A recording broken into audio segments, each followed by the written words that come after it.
Friends, इस video में आज हम बात करेंगे कुछ और एंगल्स के बारे में जो बनते हैं ट्रांसवर्सल से। तो चलिए पता करते हैं ट्रांसवर्सल क्या होती है। स्टार्ट। तो ट्रांसवर्सल होती है हमारी जब भी कोई दो पैरेलल लाइंस होती हैं। Let's suppose this is line L and this is line M। These are parallel lines, इससे ज्यादा भी हो सकती हैं एंड M।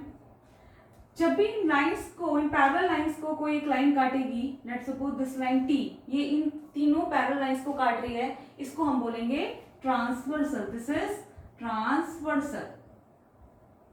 अब इस ट्रांसवर्सल से बहुत सारे एंगल बन रहे हैं। देखिए आप, ये एंगल है, ये सब एंगल्स बन रहे हैं। अब ये एंगल्स क्या होते हैं, इनके बारे में हम बात करेंगे।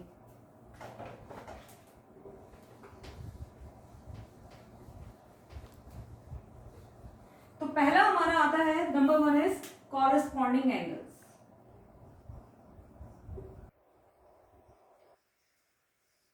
कॉरेस्पॉन्डिंग एंगल्स क्या होते हैं? ये हमारी पैरेलल लाइन है, this is line L and this is line M and this is transversal. अब आप यहां देख रहे हैं ये एंगल बन रहा है। Let's suppose this is angle 1, this is angle 2, this is 3, 4। यहां पर भी कुछ एंगल्स बन रहे हैं, angle 5, angle 6, angle 7 and angle 8।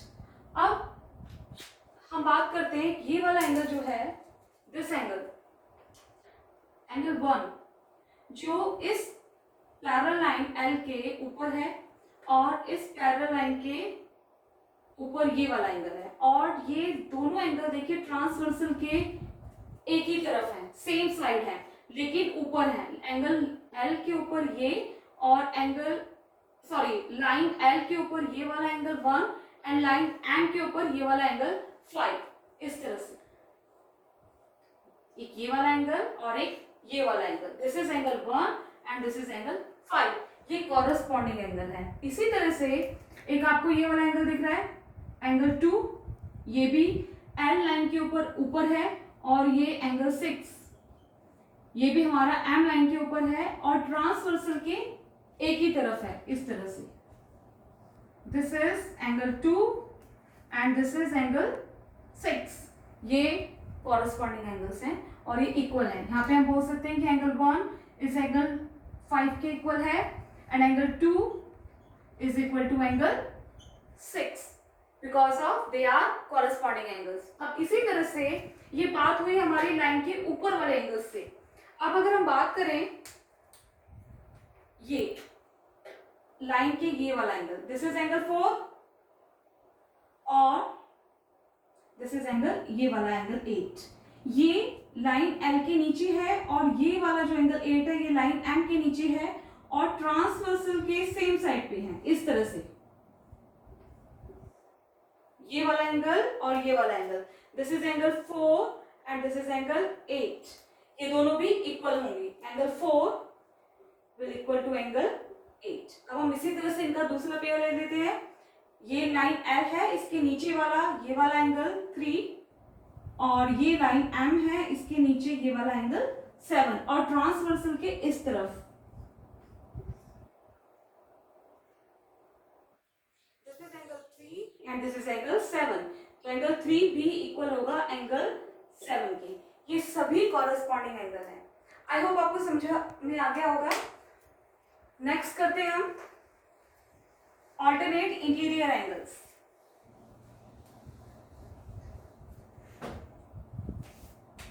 alternate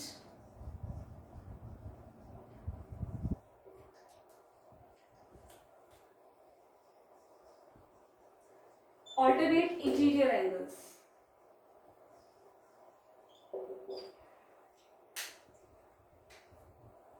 ये line L, this is line M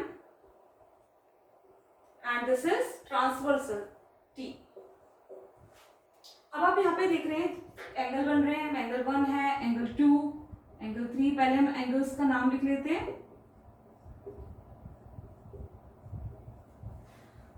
अब हम बात कर रहे हैं यहाँ पे इंटीरियर की। तो यहाँ पे हम जो इंटीरियर एंगल्स हैं वो ये हैं, जो अंदर की तरफ एंगल है। एक तो 3 है, 6 है, 4 है और 5 है। तो यहाँ पे आप अगर देखेंगे तो एक Z बन रहा है, ये एक Z बन रहा है, ये वाला एंगल 3 और ये वाला एंगल 4, ये आप देख रहे हैं ट्रांसवर्सल के ऑपोजिट है। एक तो ये लाइन L, एक लाइन L के नीचे है और एक लाइन M के ऊपर, और ट्रांसवर्सल के ऑपोजिट है। ट्रांसवर्सल ये है तो इसके ऑपोजिट जा रहे हैं, ये वाला और ये वाला, एक इस तरफ है एक इस तरफ है। इनको हम बोलते हैं alternate interior angles. It means इस तरह से, this is angle 3, this is angle 5, तो एंगल 3 बराबर होगा एंगल 5 के, because they are alternate interior angles. ठीक इसी तरह से अगर हम इसका ऑपोजिट तरफ से देखें तो ये यहां पर भी एक Z बन रहा है उल्टा, ये दिख रहा है, ये this is angle 4 and this is 6, इस तरह से एंगल 4 एंड एंगल 6। ये भी देखिए ट्रांसवर्सल के बिल्कुल ऑपोजिट है, और यहाँ पे एक एंगल नीचे है और एक लाइन के ऊपर है, तो ये भी हमारा होगा ऑल्टरनेट इंटीरियर एंगल्स। अब हम बात करते हैं ऑल्टरनेट एक्सटीरियर एंगल्स की।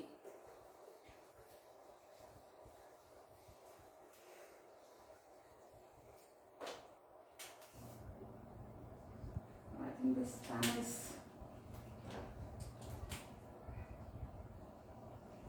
Alternate exterior angle.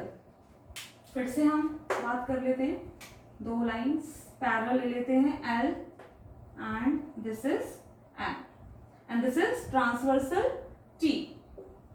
This is angle 1, 2, 3, 4, 5, 6, 7 and 8। अब यहाँ पे हम बात कर रहे हैं एक्सटीरियर की, यानी कि बाहर। तो आप ये देखेंगे ये वाला एंगल जो ट्रांसवर्सल के इधर है, और बाहर वाले लेने हैं हमें, तो बाहर कौन सा हुआ इसके ऑपोजिट वाला, ये वाला, this one, angle 2 and angle 8। Angle 2 will be equal to angle 8। ठीक इसी तरह से angle 1, angle 1 and angle 7, these are alternate exterior angle. Now the next one is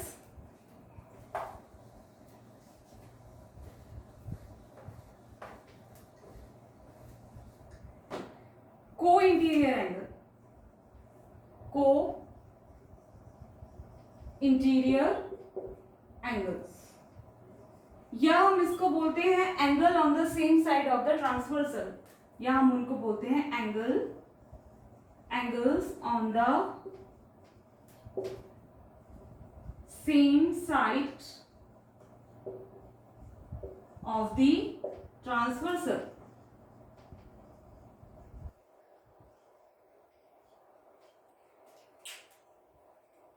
यहाँ पे ये इक्वल नहीं होते हैं, ये को-इंटीरियर एंगल्स वो होते हैं जो दोनों का सम बनके 180 बनता है। तो हमेशा जो angles on the same side of the transversal होते हैं वो बराबर होते हैं 180 के। कैसे, एक बार देख लेते हैं। This is line L, this is M and this is transversal T। Now अब angle on the same side of the transversal का मतलब है ये सेम साइड, यानी कि ये वाला angle on the same side मतलब ये वाले। Let's suppose this is angle 1 and this is angle 2। तो now angle 1 plus angle 2 will equal to 180 degree. इसी तरह से अगर हम आए इस तरफ, तो ये वाला angle on the same side of the transversal, तो सेम साइड मतलब ये ट्रांसवर्सल के इस तरफ है और दूसरा हमारा ये इस तरफ आ गया, तो एंगल 3 एंड एंगल 4। तो angle 3 plus angle 4 will equal to 180 degree. इनको या तो हम बोल देते हैं को इंटीरियर एंगल, या फिर हम बोलते हैं angles on the same side of the transversal is equal to 180 degree. तो आई होप आपको समझ आ गया होगा। Till then take care, good bye.